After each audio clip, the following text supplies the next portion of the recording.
I'm giving away $225 to everybody who watches this video. Now, how does this work? People pay me for one-on-one time or one-to-many time, right? I can train a team, specifically in wholesale and creative finance, real estate. So why would somebody pay that much money to spend a half hour with me? I'm giving you this half hour. It's a recording. You'll watch in a second. Why would somebody do that though? It confused me for weeks. I just kept pushing my price up to see where people would stop paying. And I realized why people do pay that much is, especially if they're new and they're on the verge of deals, how much does it cost to get a giant fast forward from somebody who's touched all the deal types, who's been a buyer, who's been a seller, who's refinanced properties, who's done private loans, who's written loans, deeds of trust, mortgages? I've done all these things firsthand. I've performed closings. I've worked with title attorneys, closing agents across the nation. So who do you want to talk to? Who do you want to spend? Where do you get the most value? Talk to the expert. You need to do your homework and figure out what it is you want to know, what it is you want to learn. But that's where that value comes from. And so when we just did this consult, the recorded call you're about to watch, by the time we were done, I said, you know what? Hey, we didn't cover anything confidential. I would rather comp you this one that you've already paid for, give you credit for a new one, or give you a refund if you'll give me permission to share this with the world on YouTube. Would you do that for me? And he said, yeah, I'd love it. So this is a recorded call of somebody who's paying for a fast forward on some specific knowledge on how do real estate transactions work. Here's $225. Okay. Thank you. So I wanted to go over the logistics of a closed deal. So like you get a property under contract and then all the way to close of escrow. Like I wanted to go through what contracts to send, like what the process should look like, ideally. Yep. And just so like I have my bases covered. I like it. You're talking subto process? So like any creative, also wholesale. Oh, okay. Overall deal flow, what happens, how it happens. Okay, I'm going to pull out my iPad then, and because I talk really well with the drawing. Perfect. So we're going to have. You want to do a wholesale deal first? Fast? Yes. Yes. Wholesale deal. So you got seller. I'm going to use S. Typically a middleman. No, I'm going to put wholesaler. To an end buyer. So A to B to C. So we'll call it an A to C, ABC transaction normally. End buyer. You go under contract here, and then you assign. When you find your buyer and you get your assignment, you send it in. And any so JV agreements are early. So if you have one of those, you need to send it to title so they can see who's involved in the deal and who's going to get paid out and how. Okay. Yep. What else? You seem like you've got questions that can lead my answers a little more specifically than me being really general. Sorry, I'm just I'm taking notes as you're writing, Yeah, as you're doing this. that's good. So assignment, contract to title, whenever you get it. Mhm. So let's say there is like so typical what I've seen is like 30-day close, 10-day inspection period. Like how does that factor into this timeline? Okay. So, and I'm just going to go parallel. Just imagine a vertical line running down Okay. right here, right? For the sake of the timeline. Let me undo my Yes. dots though, because they ruin it. Um, okay, so you Can have, can I send assignment contract to title if I have it right away when I open escrow? yeah, yeah. Okay, So got it. Okay. if you're going to double close, for example, you're going to have Oh, a totally separate purchase agreement, yeah. which is contingent upon you being able to deliver clear On the title, right? So first. you're going to have Yeah. to close once, and some title companies, by the way, will allow you to use party C's money to fund Oh, the A transaction. that's cool. What states? I mean, Sometimes, I'm not even gonna ask that. but not always. Okay. Okay. You got to ask. And that's why my answer is always going to be, it depends. There's always something where that depends, right? So what did you ask about? You said, The 30-day close with the inspection period. How Oh, does yeah. that? Okay. So your inspection period. So the effective date is a key term here. Capital E, capital D. Effective date is the date the contract is signed. And from there, you have your inspection period, maybe what, 10 days? Hmm. And 30-day. Oh, I don't like inspection being down here. 30-day COE. Those run in tandem, right? And then you hit your deadline. And after the inspection period ends right here, no return of EMD. Hmm. However, technically, I will say this. Our contract is written such that if the title search happens, the title search is supposed to happen pretty early on. But if it doesn't, whenever you receive it, you have like 7 days to review it.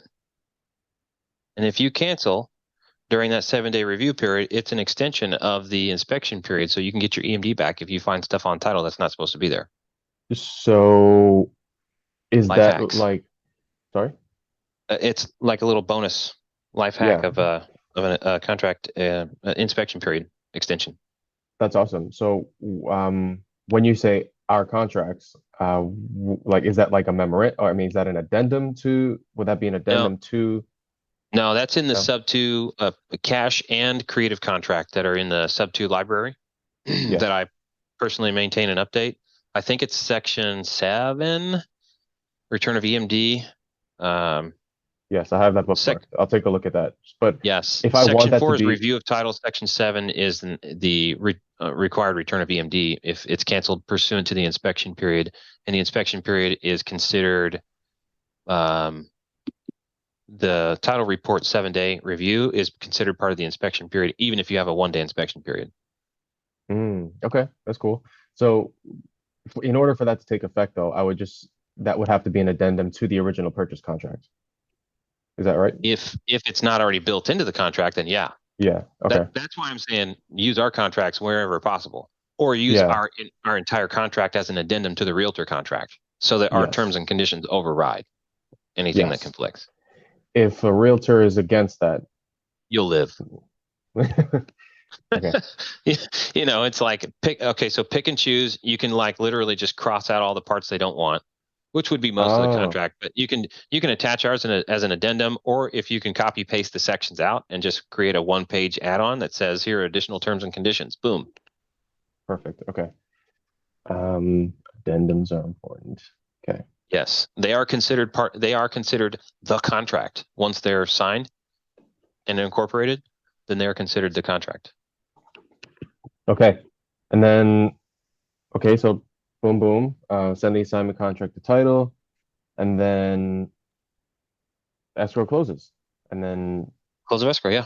At close of escrow, funds are disbursed. You're going to end up reviewing, prior to close of escrow, there's going to be like the last day or two is going to be settlement statement review. That'll just happen right here toward the end. The other thing is if there's any promissory notes and deeds of trust, they'll happen in here too. what do you mean they will happen? Like that's when they get submitted, or that's when they get, Most people have them written on the last 1 or 2 days of the contract period okay, because the numbers are pretty well finalized at that point. okay. Otherwise, you end up doing a lot of rewriting. If you write them back here, oh, I got the eraser out. Undo. Yeah, but if you end up writing your notes and deeds of trust a week or two before close of escrow, something always changes. It's like it jinxes it. So you get those last minute. So if there's any seller finance or something like that involved, Mm-hmm. your transaction coordinator will prepare documents throughout this time frame. Well, as soon as you have an assignee, we can start filling out the paperwork, and we should have it, 2 or 3 days before closing at least. Again, when we Mm-hmm. do it way too early, it gets jinxed and something changes and we have to go edit. But we like to have it pretty close. So we'll prepare on a creative deal, the assignment of insurance proceeds, the mortgage login sheet and all that stuff. But everything gets filled out at close of escrow. Okay. You bring Unless up you're in a insurance. situation where you need to be able to act as power of attorney for the seller, like to negotiate liens. Mm. So if there's like a tax lien or some other city lien or anything Mm-hmm. that affects the purchase price of the property, If you lock it up at $100,000, but there's $25,000 in liens, and you can go to those creditors and say, hey, I'm either going to buy this property or back out, but if you'll cut me a price break on this lien, I'll pay you out at close of escrow. In the next 30 days, you could have half your money and we could just be done. Are you okay with that? And they might say yes, but you'd have to have power of attorney to have that conversation. Got it. Okay. And that happens before all that happens before close of escrow. Absolutely. Yep. So when people say that they can close fast, like like realistically, how much shorter is this timeline Then what? I mean, a than what normal it is escrow right now? period is 30 days plus or minus a week. Hmm.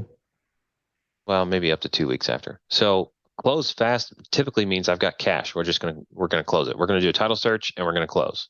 2 weeks, maybe a week. I've had people bring me deals a day or two before close of escrow, and we get that the title company just turned down all of a sudden. They get all the way to that point, and the title company's like, "Oh, we're not going to do this," and then because it's an FHA loan with down payment assistance or something like that, and somebody calls me in an emergency, I got to get this closed. I've already got a buyer and a seller and all the contracts and paperwork in place, but the title company just dropped me, and so we've done like emergency closings I did one in less than 14 hours. Wow. But they already Okay. had the title search. They had all the documents already. Normally, we have to pull title search and review documents and draft stuff, and there's a lot of back and forth. So we could do it in a week or less. There's rush fees associated with that sort of stuff, but we can self-perform a closing if you don't need title insurance, or if you couldn't have gotten it anyway. Hmm. We can self-perform a closing. Do you have a title company yourself, or are you No, just TC? TC, and for us, TC stands for Transaction Consultants, Hmm. which includes coordination, but we're helping review the deal, do the underwriting, not the underwriting pre-deal, but like once it's in the queue, we're like, okay, we're Hmm. going to check all your numbers and that sort of thing. Okay. How So does a you've got, Gator deal affect? Sorry. uh, we'll get to post COE after this. The Gator stuff, I really haven't done much with Gator stuff. I haven't found a way to reliably or reasonably de-risk it. Hmm. Okay. Because and the problem there is that our paperwork can be dope, but a closing attorney may still refuse to acknowledge. They may see it and be like, weird. The problem with that is you've got buyer and seller, and you've got the title company. These two have gone to the title company and said, hey, we have a contract. Title Co. Your escrow period starts here, and you're like 2 or 3 days into the transaction, and then you're like, Gator joins. And then the Gator is like, hi, I also need control of this deal. And the title company's like, who are you? Hmm. Don't care. Good thing you sent some money in so this deal can work, but I don't care who you are. You're not in control. Don't respect you. Dang. That stuff happens and you can't control it. So I don't like transaction coordinating those deals because nobody really you're at the mercy of the title company. And they may or may not understand what you're trying to do. Hmm. Are you in the Gator program? Yeah. So it's just like Okay. you'd have to find like a Gator friendly title company. Yeah, and I don't know how to do that yet. That's a Yeah. lot of labor. If somebody's building a list, that'd be great. I mean, I built a Okay. list of creative friendly title companies for regular creative deals. Hmm. Okay. But I was just curious, but as from like a paperwork standpoint, all of the paperwork from the Gator side would also be similar to like an assignment contract. As soon as you have it, you send it the title. oh yeah. Okay. Okay. So I mean, we've got irrevocable instructions to send, which technically they're supposed to follow those instructions. However, they can always say, you know what, this is weird. We're going to decline the whole transaction. And or they're like, you know what, any disputes about whether or not the earnest money is supposed to come back, you guys can take that to an arbitration service. We're not liable. Hmm. So a Gator's money can still be tied up, whether or not they're right. Their money can still be tied up for weeks or months. Which, if you're using short-term borrowed funds to Mm. Gatorland, you may be in hot water. Yeah. That's not cool. So, Okay. yeah. Okay. I think Perfect. there's a lot of legitimate use for Gator stuff, but I would caution people against borrowing money to lend To do it. on short term. I would rather see people. I'm generally pretty risk averse. I'm compared to my wife, I'm a risk taker, but I come from risk management and cybersecurity, and so I'm just Hmm. poking holes in stuff all the time.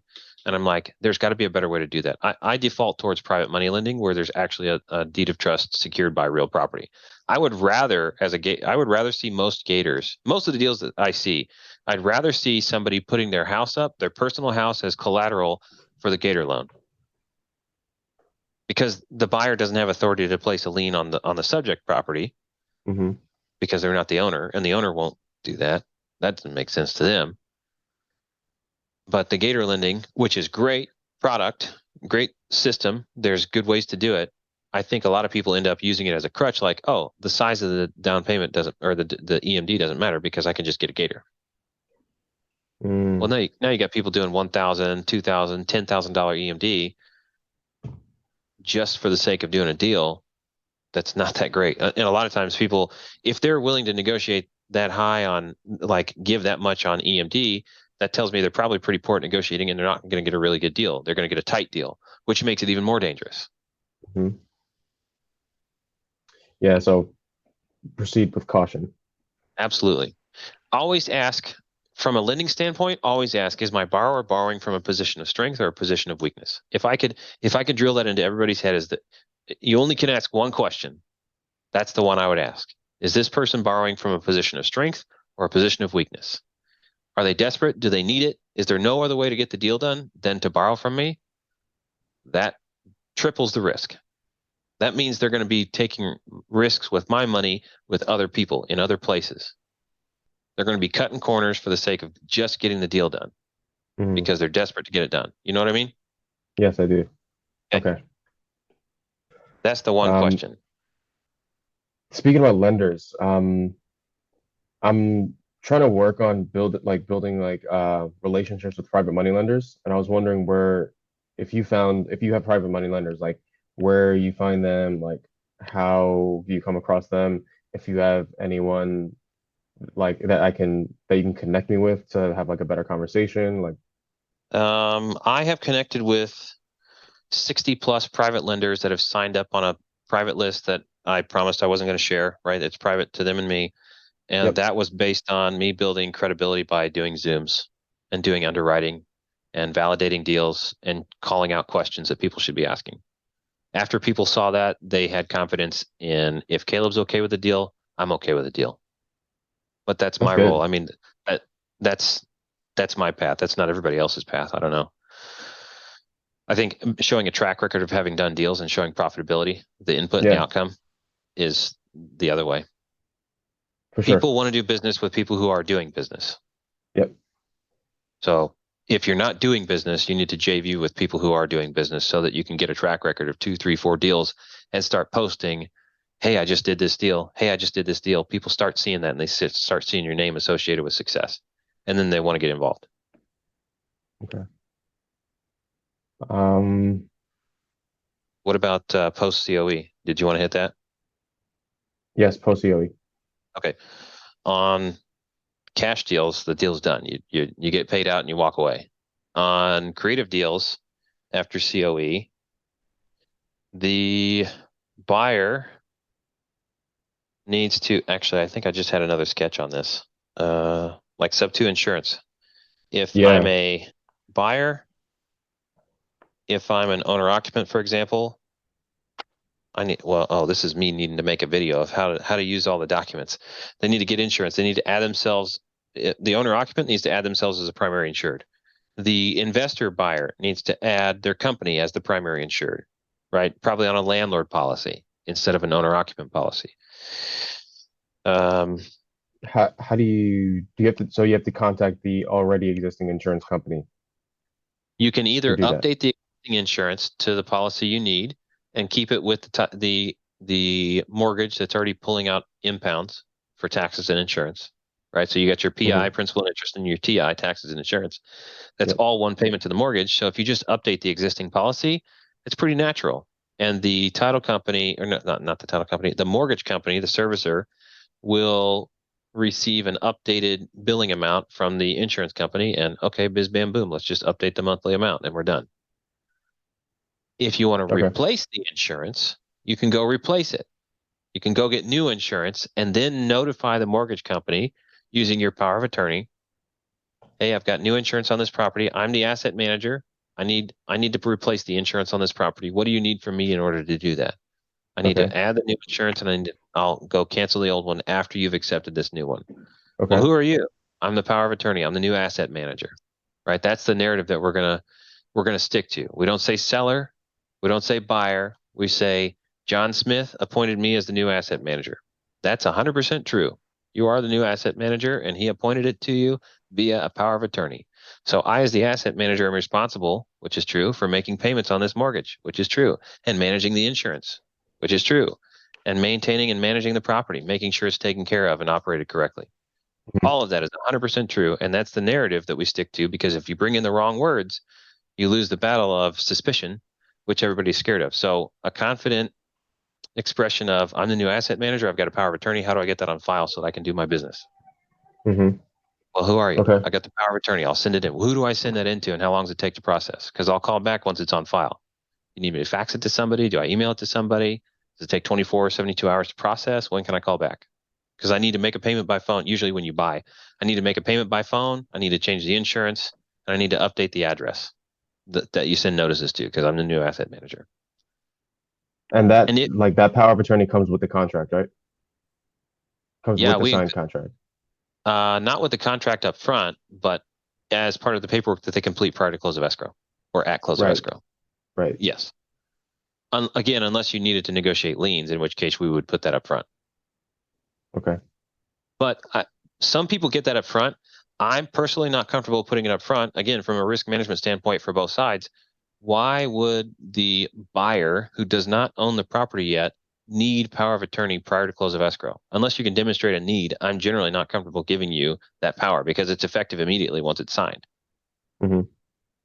So, and we don't want to put language in there that it's not it's not valid until close of escrow, because then that proves that you're selling it, and that's not what you want to convey to anybody that reads it. So we do it at close of escrow as a closing doc. But Perfect. I just posted a video on that. Like, people should not be scared about managing their property after close of escrow. Where's You can speak where's the with video? confidence. I just literally posted it today on my YouTube channel, which is, what is that? Secret? No, youtube.com/Caleb Christopher himself. That's one of the Most of reasons I did TC, was for the sake of, I want to put my hands on more and more and more and more transactions so I know them from the inside. Right. yes. That's one of the Yes. fastest ways to touch the most deals. Am I doing the deals? No. Unfortunately, in the last year, now here comes my next appointment. Um, I personally wasn't able to I did one deal, uh, but I wasn't able to go pursue deals because I was so busy working on everybody else's. So yes, it's a fantastic way to learn the depths of a transaction. And my team has a TC platform subscription where you saw you're in our virtual office. You can join Mhm. all day, every day, and that's $300 a month. And you can help out on transactions. And if you prove yourself, we can subcontract to you as well. So that's an option. Okay. Where's And that I end platform? up hiring people who prove themselves by being an assistant transaction coordinator. So I'll send you a link. Okay. Thanks, Caleb. I appreciate Yeah. it. So that was a 30-minute consult that somebody paid for, given away to you. If you have complex questions, if you want to know what's specific to your deal, to a deal type you're trying to do, if you're just lost and you need some assistance with something, I'm not the only expert on my team. We've trained a whole group of people who ask really good questions. And I'll tell you what, the key thing to drive anybody to be a good consultant is that they ask good questions. And I have a team of people who do that. And I'm proud of every one of them. So connect with Creative TC if you have something, if you need to know something, if you've got something that's on the verge of success and you just need to push it past, or like somebody did this week, they have a loan, huge return on a loan, but it felt a little fishy. And they said, you know what? I'd rather book some time with Caleb and let's just ask the critical questions and see if it's actually a deal. I wonder if there's fraud afoot. And it looks like there was. So we'll see in the long term. But If you have one of those situations, hit us up.